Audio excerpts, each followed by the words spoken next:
ప్రతిష్టాత్మకమైన రాష్ట్ర ప్రభుత్వం గద్దర్ అవార్డు గ్రహీత కరీంనగర్ ఫిలిం సొసైటీ అధ్యక్షులు పొన్నం రవిచంద్రని హరిహరపుత్ర అయ్యప్ప స్వామి క్షేత్రం భగత్ నగర్ ఆలయ కమిటీ చైర్మన్ ఆహ్వానం మేరకు ఆలయ దర్శనం చేసుకుని ప్రత్యేక పూజలు నిర్వహించారు. గద్దర్ అవార్డు స్వీకరించిన శుభ సందర్భంగా రవిచంద్రను ఆలయ పూజారులచే ఆశీర్వచనం స్వీకరించారు.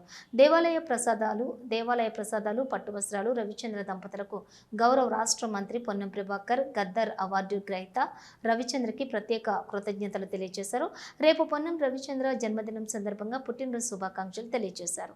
ఆలయ పరిస్థితులను కూడా వివరించారు. ఆలయ చైర్మన్ దేవాలయాన్ని అభివృద్ధి చేస్తున్న సందర్భంగా రవిచంద్ర మాట్లాడుతూ తక్కువ సమయంలో ఆలయాన్ని అభివృద్ధి చేస్తున్నటువంటి ఆలయ కమిటీకి అధ్యక్షులు లనిన్ కుమార్ గౌడ్, కార్యనిర్వహణ అధికారి కాంతారెడ్డి ఆలయ అర్చకులను అభినందించారు. ఆలయ అభివృద్ధిలోని మంత్రి పొన్నం ప్రభాకర్ సహాయ సహకారాలు ఎలవేళలా ఉంటాయని ఈ సందర్భంగా తెలిపారు. అంతేకాకుండా ఆలయానికి ₹1,00,000 నగదును ఆలయానికి సరిపడ గ్రానైట్ మొత్తంను రవిచంద్ర సమకూరుస్తున్నట్లు ప్రకటించారు.